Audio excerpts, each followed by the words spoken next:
What we're going to talk about tonight is this question of evolution. And whenever somebody asks you a question about evolution, if they ask you, do you believe in evolution, you ought to answer in the form of a question. What should the question be? What do you mean by evolution? Because evolution can mean so many things to so many people, right? And I'm going to say here tonight that I do believe in evolution, but not the kind of evolution that Richard Dawkins believes in. Because evolution is true depending upon how you define it.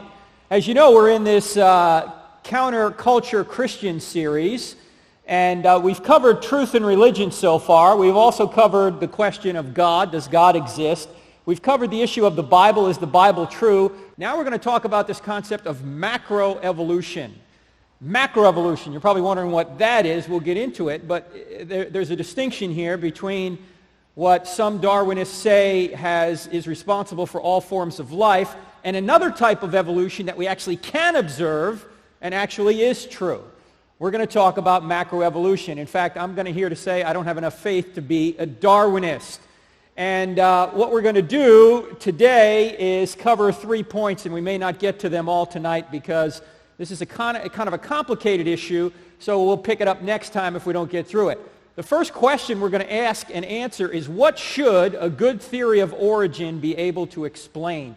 Evolution is a theory of origin, how we got to where we are now. And any theory of origin ought to be able to explain a number of realities about, or a number of things about reality, I should say. I'll get into it in a minute and explain what I mean by that. The second question is, what is the evidence for the origin of life? The origin of life. Where did life come from? Do evolutionists have an answer for this? We'll get into that. And then finally, I'm going to show you that there are 6 reasons why Darwinism is not a good theory of origin.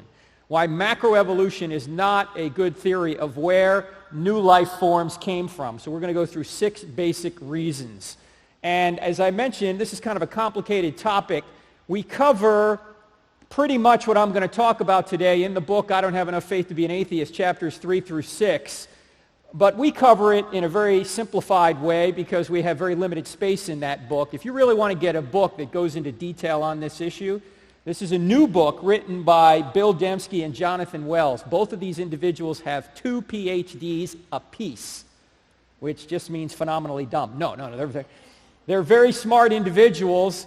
Dembski has a PhD in philosophy from the University of Chicago and a PhD in mathematics, and he also has a degree in theology from Princeton. So he's no dummy, obviously. And Jonathan Wells has a PhD in biology from Berkeley, UCal Berkeley, that's called, and one other PhD. And what they do here is they go through the whole question of, is life designed or not? Is there a designer behind life? And they deal with this in great detail. So if you really want to get a good book on this, particularly those of you who are going to college or going to high school, if you really want to get a good book on it, get The Design of Life. Now, with that being said, we'll start out with what should a good theory of origin be able to explain. And let me start with a definition of a worldview. We hear the word worldview thrown around a lot, but we rarely define it. Do you have a Christian worldview is the question. Well, what does it mean to have a worldview, and particularly a Christian worldview, right? So let me explain it this way. A worldview is an explanation of why things are the way they are. What do I mean by that? Why is there a universe? Why is there life? Why is there morality? Why is there evil? Why do bad things seemingly happen to good people? Why are there so many different forms of life? Why does it appear that the earth is the only place there is life? Why is the universe so big? Where do the laws of reason come from? The laws of logic? Where do the laws of mathematics come from?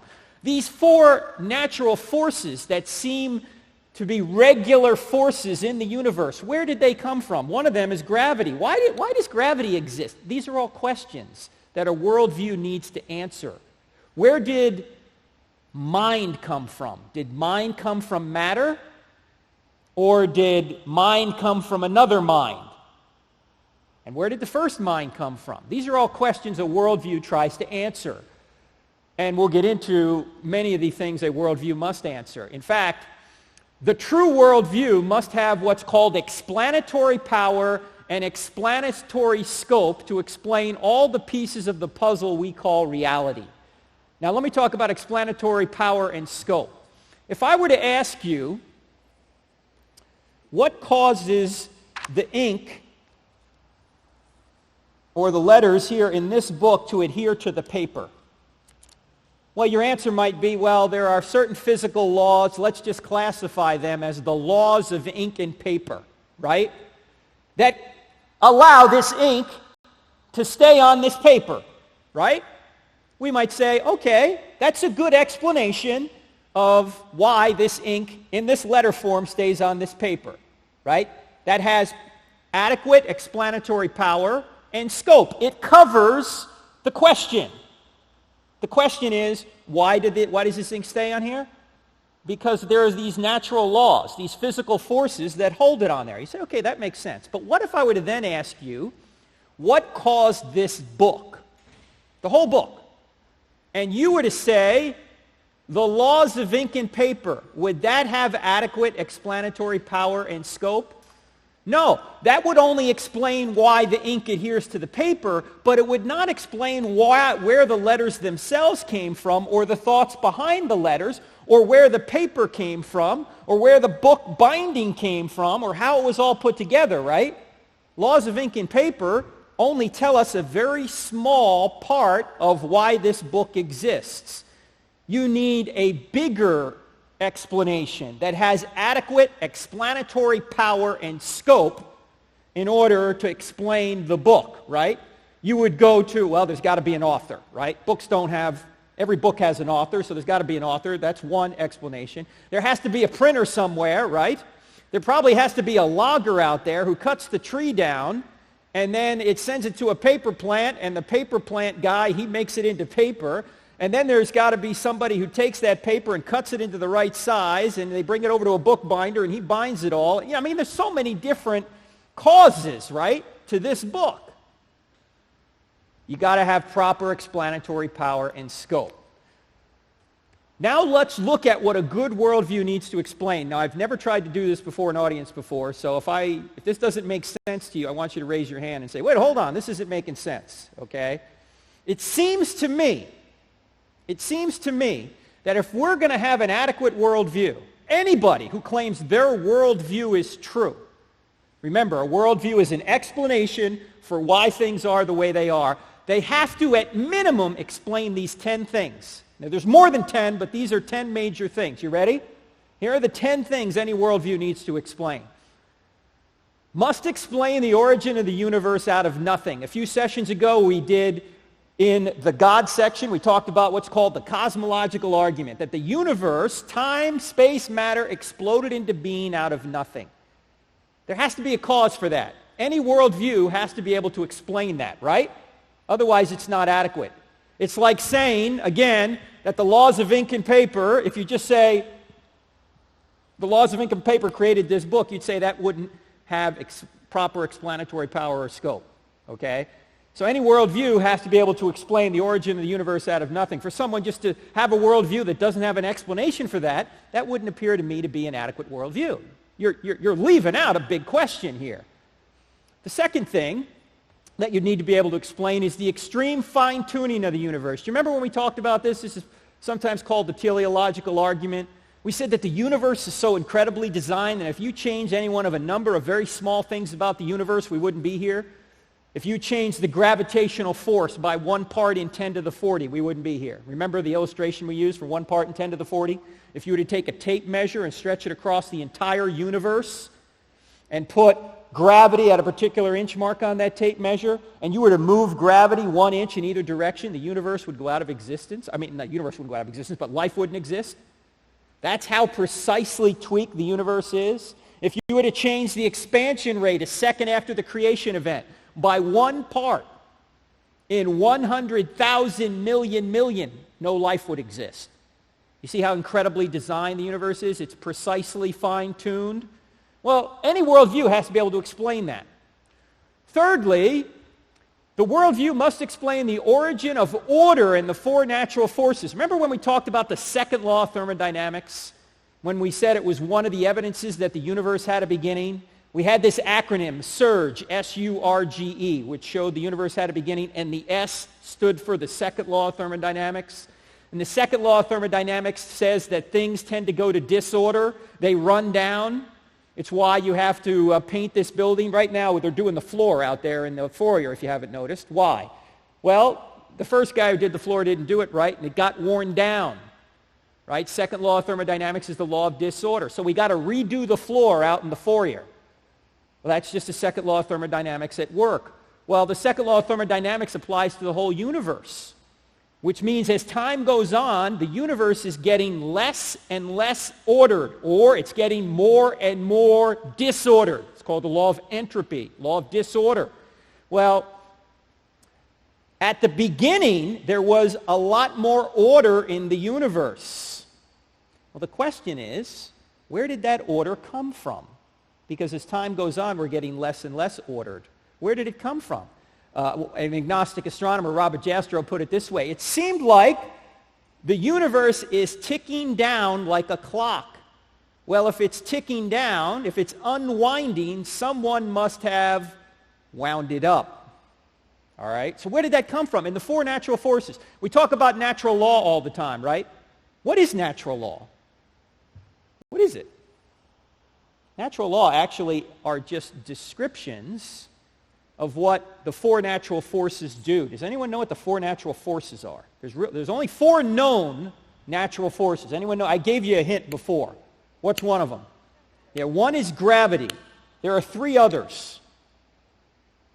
Anyone know? Electromagnetism and the strong and weak nuclear forces. You add gravity to that, you have four natural forces. Now, those four natural forces actually cause things to occur, right? They're not personal forces. They're impersonal forces, but they do cause some things to occur. And all natural law is, it's a description of what those four natural forces in working in concert do. But where did those four natural forces come from? Why is there gravity? Why is there an electromagnetic force? Why is there a strong and weak nuclear forces? And oh, by the way, if you changed those forces by an infinitesimal amount, as I mentioned earlier, we wouldn't be here. Why is it? Why are they so precise? Where did they come from? The fourth point that they need to be able to explain, any worldview, any person with a worldview, has to explain the origin of the laws of logic and reason. In fact, I've had many debates with atheists over this, particularly on our blog. And I usually ask them, I say, if you're an atheist, you're a materialist, right? You just believe that the only things that exist are chemicals. You know those chemicals that you learned in chemistry class in the periodic table? That's all that exists. We're just glorified conglomerations of chemicals. Well, my question is, if we're just chemicals, where do these immaterial laws of logic come from? You know, the law of non-contradiction, the law of identity, the law of the excluded middle. What's the law of the excluded middle? Law of the excluded middle is you're either here or you're not here. There's no in between, right? There's no middle alternative, in other words, right? You're either 20 years old or you're not 20 years old, right? There's no middle alternative. That's the law of the excluded middle. Where do those laws come from? And why do our minds seem to automatically know them? That seems to be the product of another mind, an immaterial mind. They certainly don't seem to have any place in a materialistic universe. In fact, Darwin himself said, and this is he called Darwin's doubt, he said, if my mind, and this is a related point, but he said, if my mind is just the product of previous animals, why should I trust my mind, right? Why should I? If I'm just a glorified ape, so to speak, why should I trust what I think? It's called Darwin's doubt. It makes much more sense to say that our mind and the laws of logic, the laws of reason, are the product of a greater mind, an unembodied mind, who implanted upon us this ability to think and grasp reality through these laws of logic. The same is true with the laws of mathematics. Where do the laws of mathematics come from? That's an immaterial realm too. I know this can kind of cause your head to explode if you think about it. You've probably never thought of this, right? I haven't thought about it until recently. Why when I think about the number 4, does that mean you can't think about it? No, you can think about the number 4 too, right? Am I using the number? When I'm using the number 4, you can't use it? No, the concept of 4 is still out there. And 4 times 4 equals 16. And that's an objective fact too, right? I mean, if suppose I believe it's 15, it's not 16. I'm wrong, right? It's objectively true that 4 times 4 equals 16. Why is that? And why can we seem to understand the universe mathematically? Why can we make all these calculations and figure things out? That seems to be the product of a mind as well, right? I was in a Michigan university not long ago. I go to a lot of universities during the semester. And a couple of weeks ago, I was at Oakland University in Michigan doing an I Don't Have Enough Faith to Be an Atheist conference. And this atheist was questioning me during the Q&A. And I said, hey, by the way, what do you do? Are you a student here? He goes, oh, no, I'm an instructor here. I said, oh, you're an instructor. What do you teach? And he said, mathematics. I said, mathematics? I said, do you think mathematics are objective or subjective? He said, oh, it's just subjective. In other words, it's just in me. It's not really true outside of me. I said, are you saying that if I say 2 times 2 is 4, that's just my subjective opinion? It's not really true? I mean, tell that to the space shuttle crew as they're trying to re-enter the atmosphere. They call up Houston. They say, Houston, what angle should we come in at? Oh, it's just subjective. I don't know. Do whatever you want. Right? What do you think the crew up there is going to say? No, wait. It's objective. I know there's like a 1 degree window. The angle of attack I need to come in at to get into the universe without burning up. It's very small. What is it? Houston doesn't say, it's just our opinion. I don't know. Our opinion's just as good as yours, or yours is just as good as ours. No, it's objective. What's the source of that? Doesn't seem to be a source if all we are is materials, as the atheists claim. Also, number 6, the origin of objective morality. This is the third argument we covered in the existence for God. Remember, the first argument was the argument from the beginning of the universe, cosmological argument. Second argument was the design of the universe and the design of life, known as the teleological argument. And the third argument is from morality. Why is it wrong, objectively, to torture babies for fun? Is it just my opinion it's wrong, or is it really wrong? Why is it wrong to murder? Why is it wrong to kill 6 million Jews? It's just my opinion, or is it really wrong? No, it's really objectively wrong. I was at University of Michigan on this same tour I was talking about the other day. And, well, let me back up. I was at Michigan State the night before. A couple nights before, I was at University of Michigan. And there were a couple atheists sitting right down here, and I went through the moral argument, and they tried to question the source of this moral argument. Where does it come from? I say, it's God's very nature. He is the standard of rightness. It's objective. It's outside of me. It's outside of you. We can access it, but it's not just my opinion that the Holocaust is wrong. It's really wrong. And I said, what is your atheistic explanation for morality? And he said, well, it's societal norms, whatever people agree on. I said, well, in the Nazi culture, they agreed that it was okay to kill Jews. Does that make it right? You know what he said? Yes. At that point, I said, okay, next question. Because anybody who says yes to that, in fact, it was obvious when he said yes, he had found himself cornered, in a sense. When he said yes, the atheist next to him is looking at him going, but you see, there's law of the excluded middle again, right? There's no other option. It's either an objective wrong or only a subjective wrong. There's no third alternative. If it's objective, that means there has to be an authority source for rightness outside of us, because otherwise it's just our opinion, right?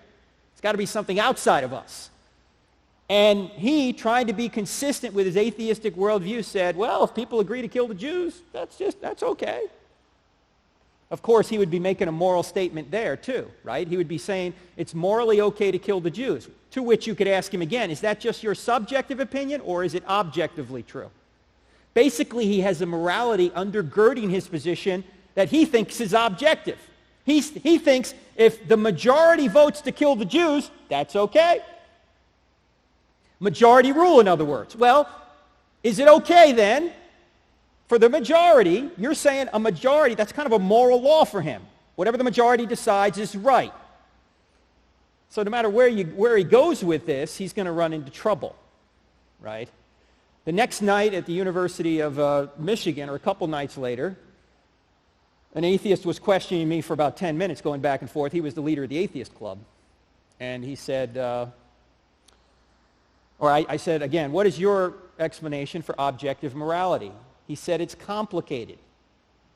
I said, well, no, it's not really complicated. There's either a standard outside of you or there isn't, right? Is there a standard outside of you or not? He said, it's complicated.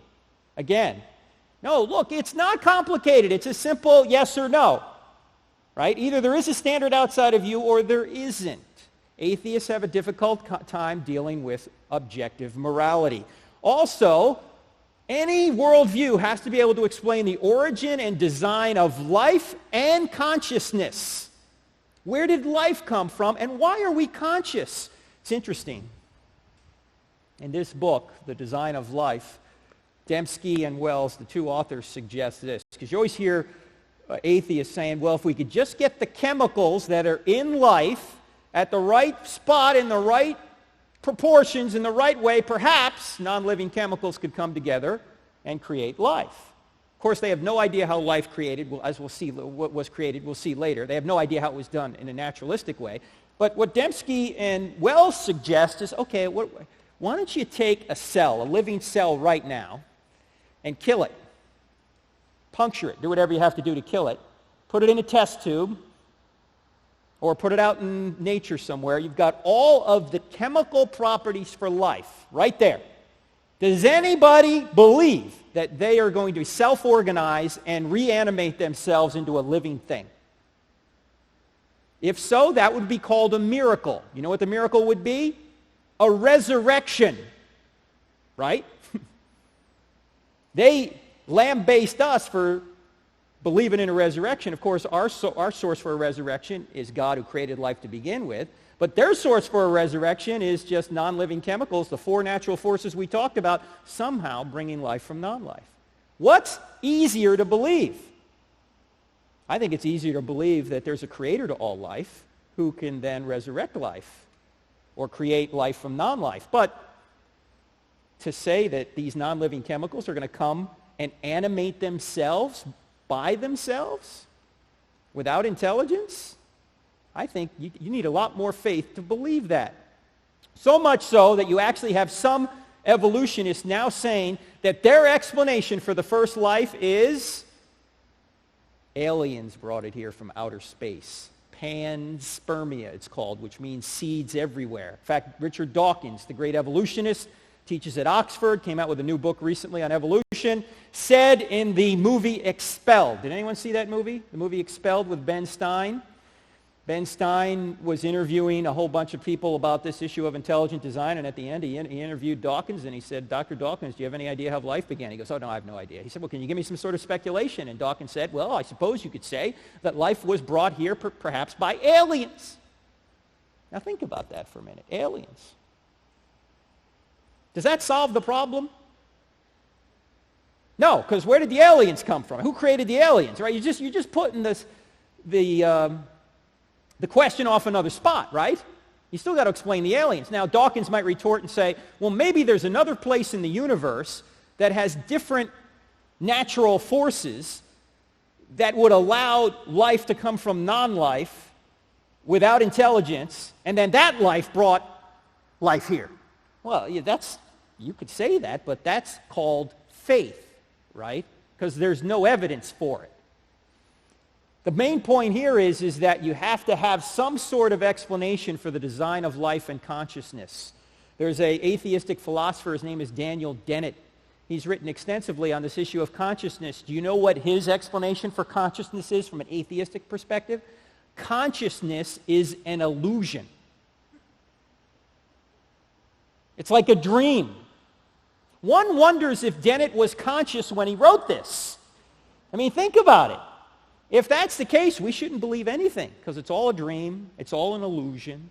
But you wouldn't know it was an illusion unless you were outside the illusion. Just like you wouldn't know you were in a dream unless you wake up and go, oh, that was just a dream, right? That's the only way you know you're in a dream is when you wake up. You get the more than knowledge of being awake in order to say that was nothing but a dream. But Dennett is saying, oh, consciousness is nothing but an illusion. Well, in order to know that, he'd have to be outside the illusion himself, wouldn't he? So this is a self-defeating position.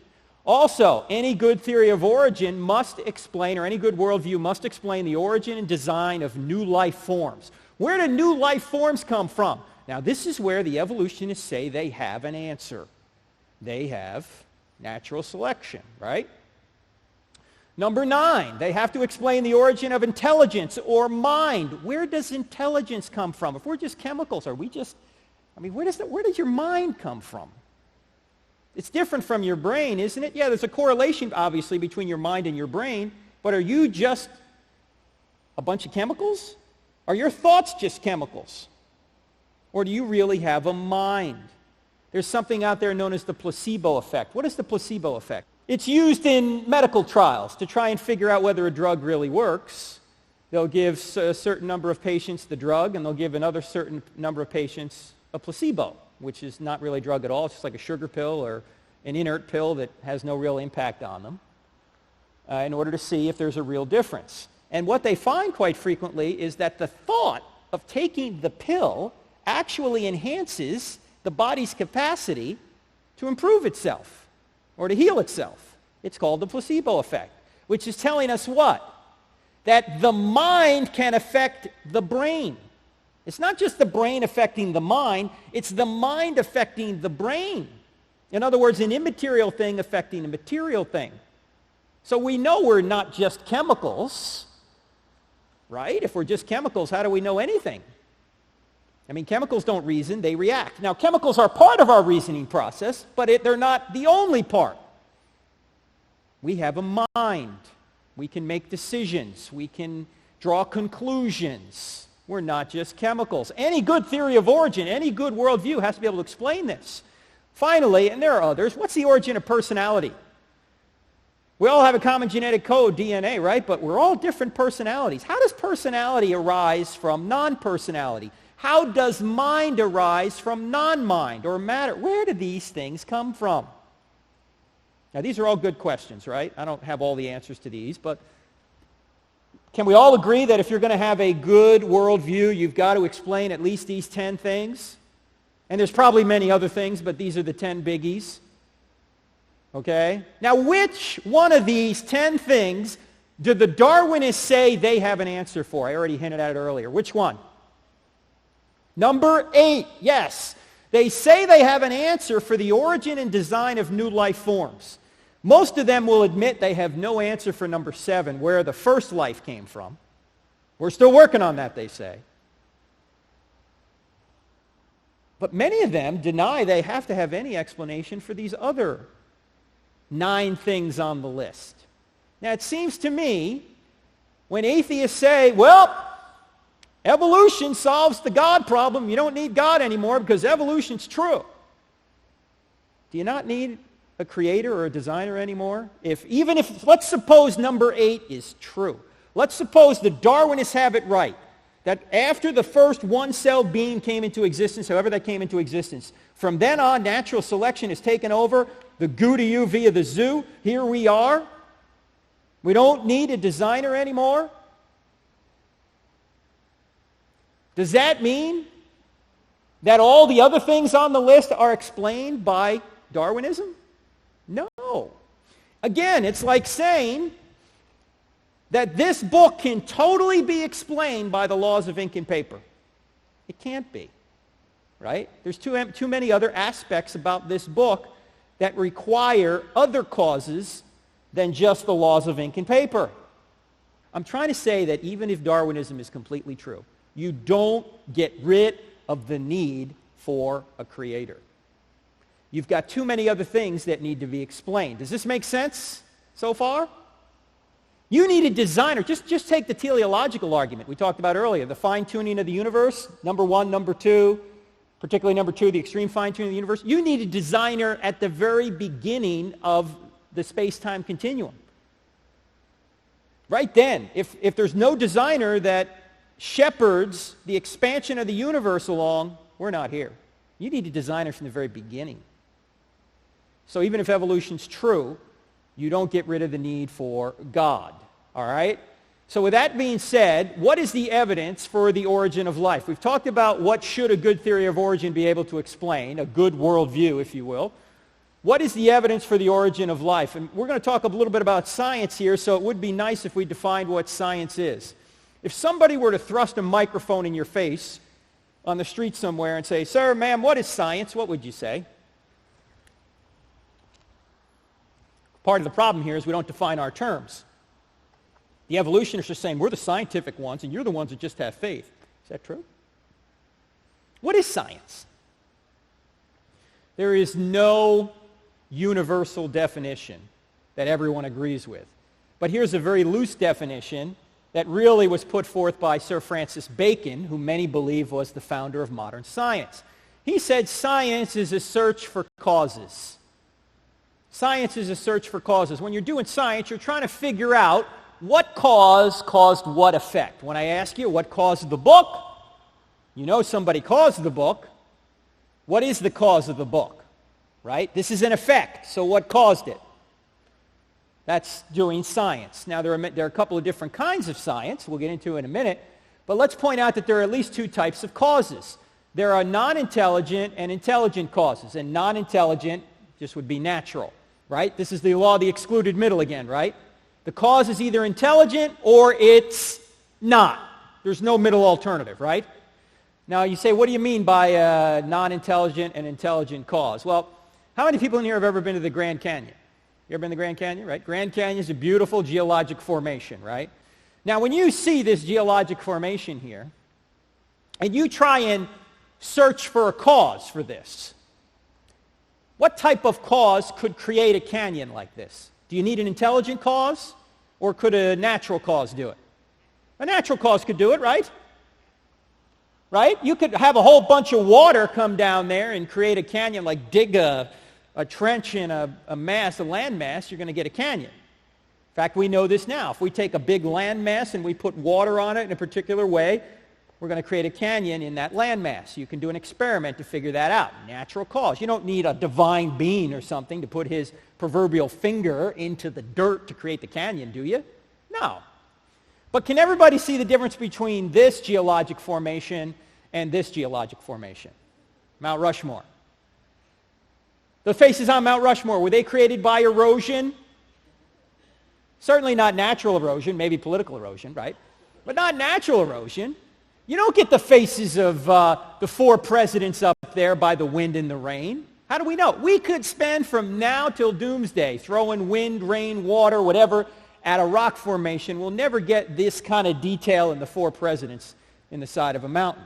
We know that that requires an intelligent cause. That's all we're saying here. We're saying that Mount Rushmore requires an intelligent cause, but a Grand Canyon requires a natural cause. Makes sense, right? Or let's say you're walking along the beach and you see that the sand has sort of little waves in it. Sand dune. What could have caused the little waves in the sand dune? Either the water coming up and rippling or the wind. You don't need an intelligent cause to do that. But you walk a little bit further down the beach and you see a sand castle with writing in it. Are you going to think the waves or the wind in the water or the rain did that? No. You say that's intelligence. Right? Two different types of causes. Now let's take a look at something that was found in Afghanistan. I don't know if you heard about this, but 8 or 9 years ago, and maybe they were discovered beforehand, but this is a great statue carved into a mountainside in Afghanistan of Buddha. And there were a few of these actually out there, and this picture doesn't do it justice, but you can't really see it. But down here there's actually a person who stands about this high. Very small person, or average person, but very small in this picture. So this particular statue is about 40 stories high, carved into the side of a mountain. Now, nobody saw anybody create this statue in the side of a mountain. So how do we know the wind and the rain didn't do it? How do we know that? Because there's a principle in science called the principle of uniformity. What's the principle of uniformity? Well, let's explain it this way. We see today that something like Mount Rushmore requires an intelligent designer. We know that natural forces don't do this. In fact, we saw the guys do it. We have video of them creating this thing out in the hills of South Dakota. So when we come across something from the distant past that is like Mount Rushmore, like these Buddhist statues in Afghanistan, we use a principle known as the principle of uniformity, which says that causes in the past must be like those in the present. If we can't assume the principle of uniformity, then we can't get at the past at all. We have no idea what created the statue in Afghanistan. If we can't assume that natural laws couldn't do it then, like they can't do it now, right? That's an assumption in science. Can you prove it? No, you can't. But without it, there's no way of figuring out what happened in the past. Okay? Everyone with me on that? Principle of uniformity. Now, if you don't get anything else from what we talk about, please understand this idea that science is built on philosophy. You can't do science without philosophy. And this is where the Darwinists do not make proper distinctions. Because I would argue that the entire debate, let me just say most of the debate, between people who believe in creation or intelligent design and people that don't, people who are Darwinists, is not a debate over evidence. Everybody's looking at the same evidence. You know what it's a debate over? It's a debate over philosophy. It's a debate over what causes will be considered possible and what causes will we take off the table. It turns out that the creation or intelligent design people are open to both types of causes. They're open to natural causes and they're open to intelligent causes. But the Darwinists are not open to both types of causes. They rule out natural causes before they look at the evidence. They rule out intelligent causes before they look at the evidence. So the natural cause is the only cause they consider possible. So what conclusion do they always come to regardless of the evidence? It's got to be a natural cause. Now, is that a result of the evidence or a result of their philosophical presupposition? That's a result of their philosophical presupposition. It's like putting red glasses on and wondering why everything looks red. They philosophically rule out intelligent causes before they look at the evidence. So it's got to be a natural cause. That's not based on the evidence. That's in spite of the evidence. Take a look at what science is built on. It's built on logic, the laws of logic. You can't do science without the laws of logic. You can't know anything without the laws of logic, right? Secondly, it's built on causality, the principle of causality, that every effect has a cause, an equal, at least, and adequate cause. Without the law of causality, you can't do science either. In fact, science is built on causality. That's what you're looking for, a cause. It's built on forensics. How many have ever seen a show like CSI New York or CSI Miami or any of these cop shows? When I grew up, the cop shows were Mannix, Beretta. You guys don't even know what I'm talking about, do you? Remember those old shows? What were the other ones? Barnaby Jones. Remember those shows? Toma. FBI. Hawaii Five-0. All those old shows. Remember those? Well, now they're upgraded and they got more cool blow-up stuff in it and all that. But they're the same concept. Somebody's murdered. How do you figure out who the murderer is? What do? Can you go in the laboratory and run some sort of experiment? No, not really. All you can do is gather evidence. It's a singular event, only happened once. Gather evidence from the crime scene, interview people, that kind of thing. You can take your evidence then and do what is known as forensic science or a criminal investigation. Because you can't go back in time and witness the murder over and over again, can you? You can't bring the guy back to life who's dead. You can't go back and see it all happen again. All you can do is gather evidence, DNA evidence if it's out there. You can gather ballistics on the bullet if you got the bullet. You can try and figure out how long the guy's been dead. You can do all sorts of forensic investigations.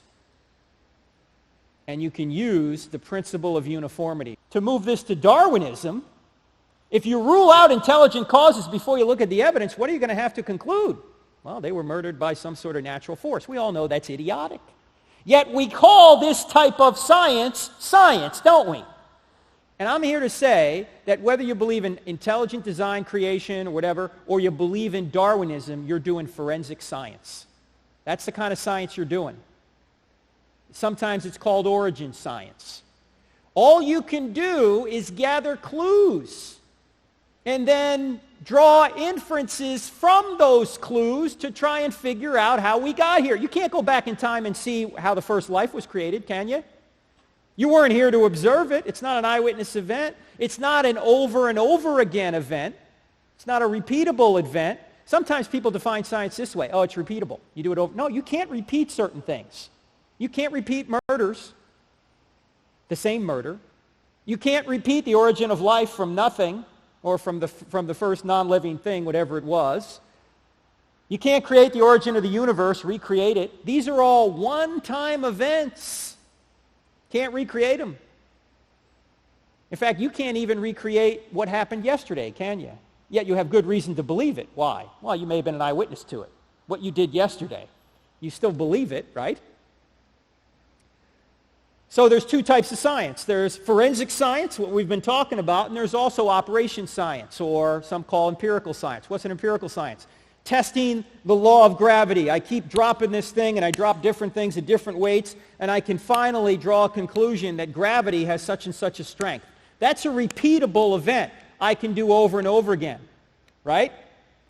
But I can't repeat the origin of life. I can't repeat the origin of the universe. That's a forensic event. So science is built on that. It's also built on realism. What's realism? That my senses give me good data about the real objective world. That I'm not locked in agnosticism. In other words, I really can't get at the real world. Science assumes you can get at the real world. You can measure things with your senses. Your senses are reliable. And therefore you can learn truths about the real world. Also, ethics. You cannot put honesty in a test tube, can you? But all scientists are supposed to be ethical and are supposed to report their findings accurately. You know what we find out? That many of them don't do it. In fact, I was reading today, actually, in this book, The Design of Life, that a couple of scientists at the University of Michigan, Ann Arbor, here's the actual quote. It's from page 5. Raymond G. DeVere is an associate professor of medical education at the University of Michigan in Ann Arbor, and 3 colleagues last year reported surveying more than 3,000 scientists about whether they had ever engaged in misbehavior, such as changing a study because of pressure from a source of funds, or failing to present data that contradict one's own research. What do you think they found? 1/3 of the scientists acknowledged they had committed some sort of research misbehavior.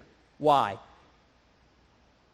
Because they wanted to get the grant money that would allow them to continue, and if they didn't find findings that furthered their own research, they might be out of a job, or they wouldn't get the next grant, or they may get some sort of jaundiced look from their materialist colleagues. This is 1/3 of the scientists admitted this. Now, these are just the folks that admitted it. If these folks admitted it, how many people out there who did do it didn't admit it? There's a lot of pressure in the university community to find evidence consistent with evolution. If you don't find evidence consistent with evolution, you may not get the next grant, and you're not going to be welcomed at the cocktail parties with your materialist colleagues who are out pushing for findings that are consistent with evolution.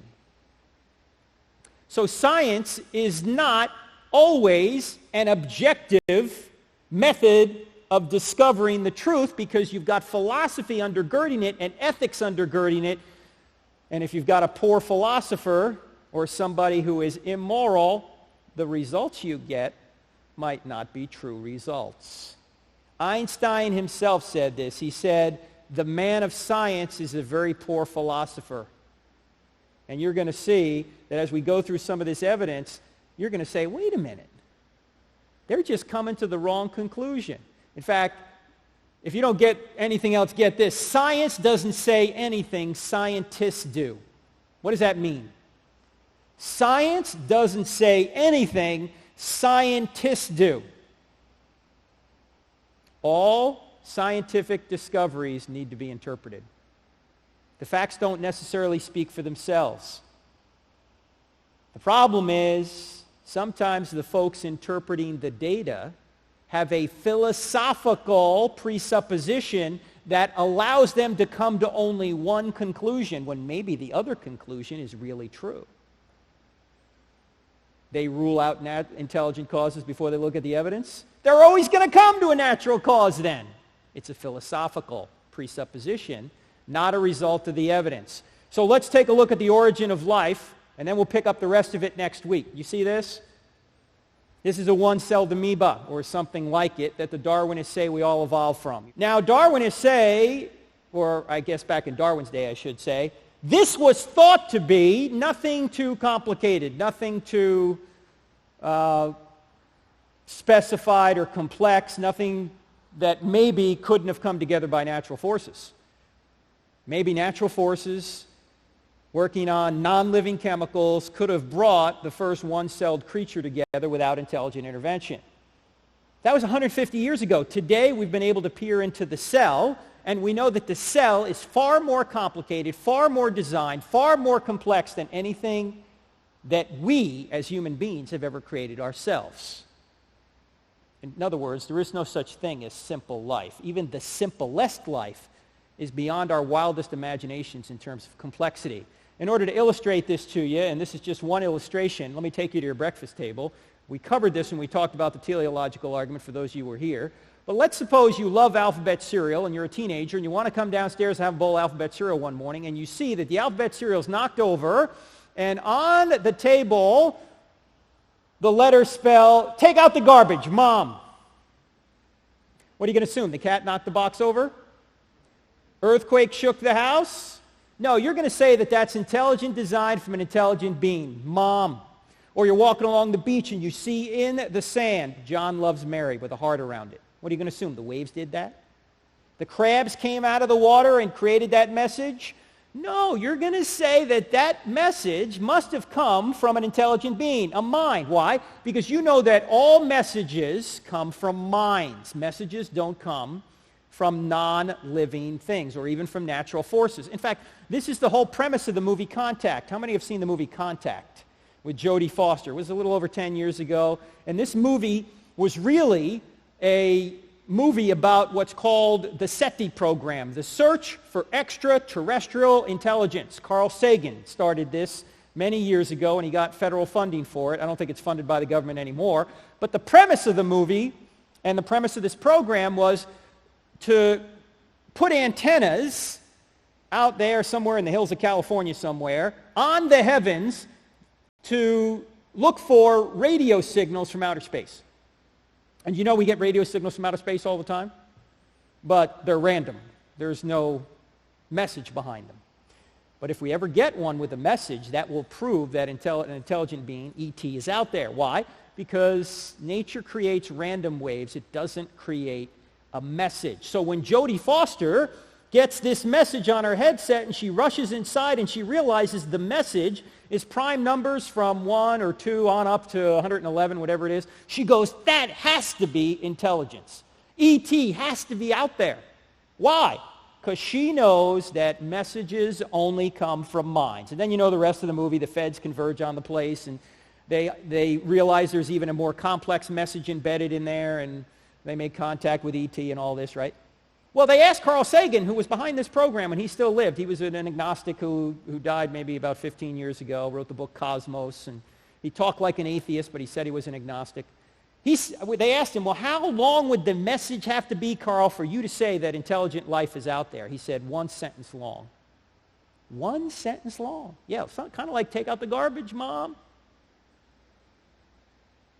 You'll see why Sagan was inconsistent, because you know how much information we found in living things? We found quite a long message in living things. It's called DNA.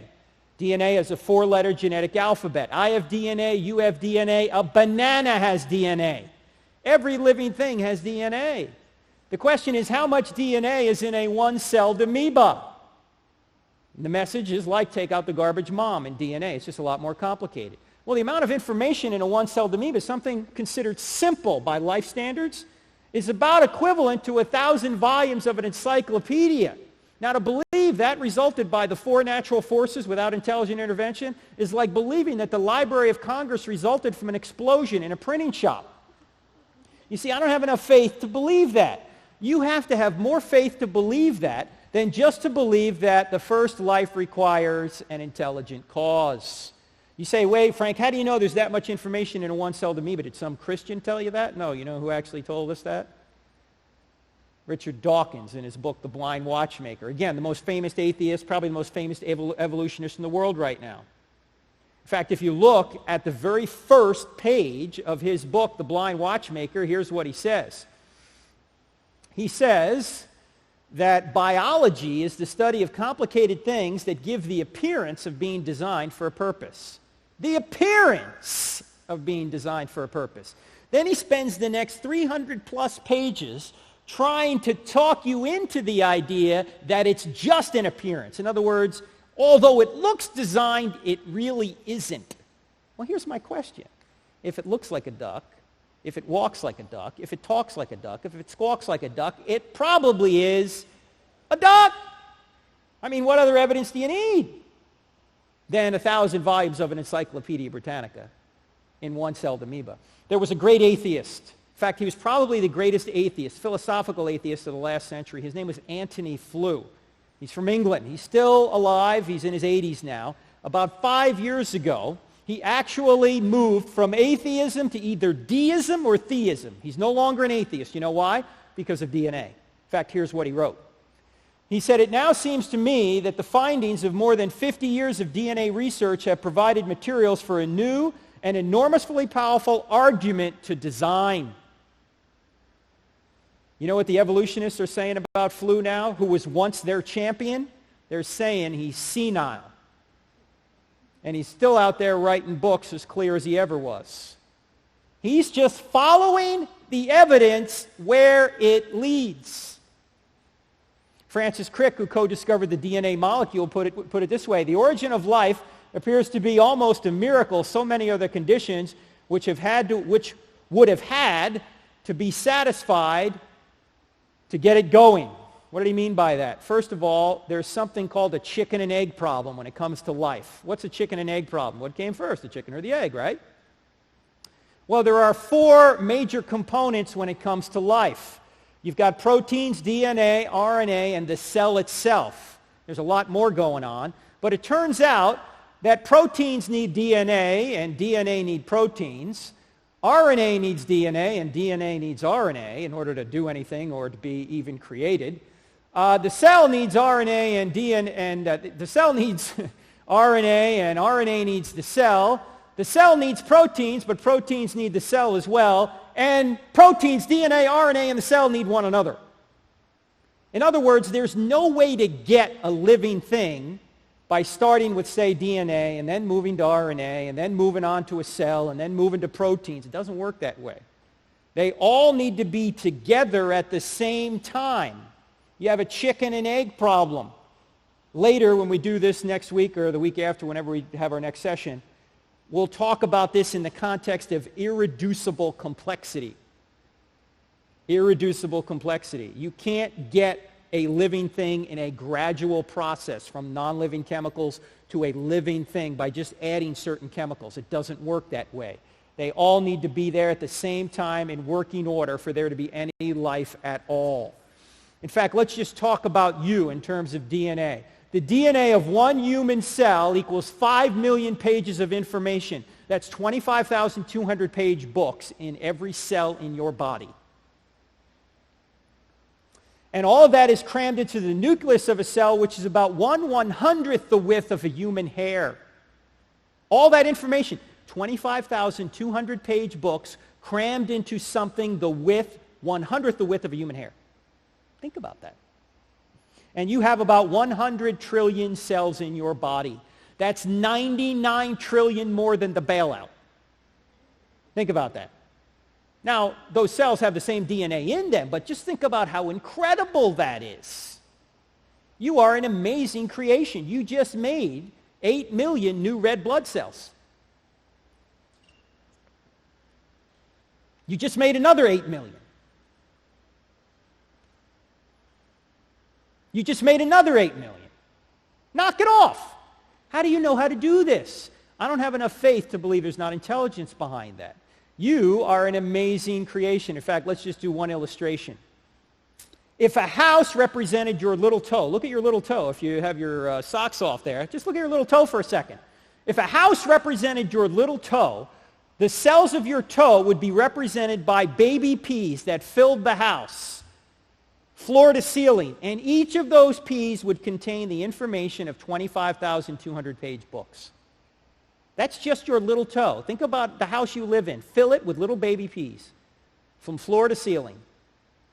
25,200 page books in every single pea. That's your little toe. Now, how would those four natural forces we talked about, how could they cause even your little toe? You know, Einstein famously said this: God does not play dice with the universe. You know what the truth is? He plays Scrabble, okay? Because your DNA is so incredibly complex, and it's unique just to you. This cannot be explained by the four natural forces. There's something beyond it. Now, we're going to end there tonight because we don't have time to go through the six. We'll do that next time. But to summarize, a good theory of origin ought to be able to explain at least those 10 things I listed earlier. The origin of the universe out of nothing, design of the universe, the origin of morality and logic and mathematics and life and subsequent life. And the evidence for the origin of life really seems to indicate that it required intelligence. Darwinists have no explanation from where the first life came from. So you need intelligence to start the universe, and you need intelligence to start life. We'll see if you need intelligence for new life forms when we get into it next time.